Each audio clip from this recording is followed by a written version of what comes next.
जय श्रीमन नारायण। मैं मैथिली झा आप सभी के बीच कार्तिक महात्म के 31वां अध्याय की कथा को लेकर के उपस्थित हूँ। कार्तिक मास की ढेर सारी शुभकामनाएं आप सभी को।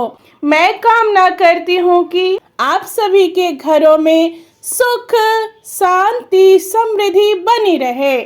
आइए 31वां अध्याय की कथा को श्रवण करते हैं। ब्रह्मा जी कहते हैं, हे राजन, पापों का नाश करने वाली प्रबोधिनी एकादशी का महात्म सुनो। भगवान कार्तिक में जैसे कथा आदि से प्रसन्न होते हैं, वैसे यज्ञ आदि से नहीं होते। जो कोई रात्रि को जागरण करता है, कपूर से भगवान की आरती करता है या दीप दान करता है, वह बैकुंठ को प्राप्त होता है। दही दूध घी और जल से जो भगवान को स्नान कराता है, वह मुक्ति को प्राप्त होता है। जागरण के समय वस्त्र दान करता है अथवा आभूषण दान करता है, उसको विष्णु लोक की प्राप्ति होती है। कार्तिक शुक्ल एकादशी को भक्ति भाव से भगवान को जगावे, नृत्य गीत बाजा बजाना और चारों वेदों के मंत्र भगवान की कथा स्तोत्र इनसे भगवान की महिमा गावे। पुष्प दीप नैवेद्य से भगवान का पूजन करे और कहे कि ब्रह्मा रुद्र और इंद्रादिक से पूजित भगवान उठिए। आपके जगाने से संसार जागता है, आपके सोने से संसार सोता है। मेघ गए, दिशाएं निर्बल हो गई, अब शरद ऋतु के पुष्प ग्रहण करो।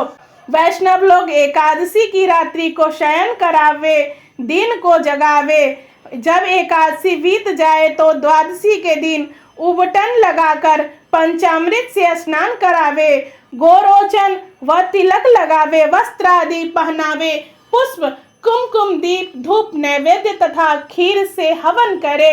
इस प्रकार पूजन करके ब्राह्मणों को भोजन करावे, वस्त्र और दक्षिणा दे।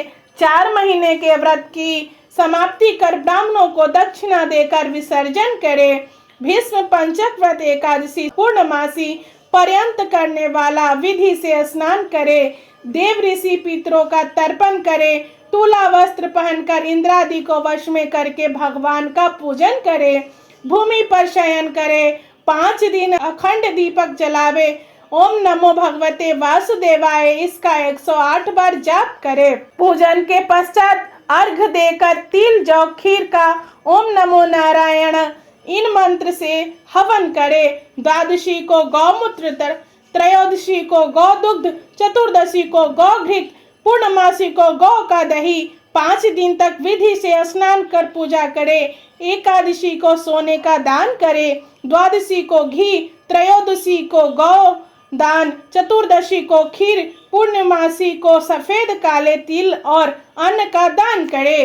पूर्णमासी को आंवले के नीचे श्राद्ध करने से हंस नाम वाला ब्राह्मण युधिष्ठिर हुआ। भीष्म पंचक में रोज भीष्म जी का तर्पण करना चाहिए।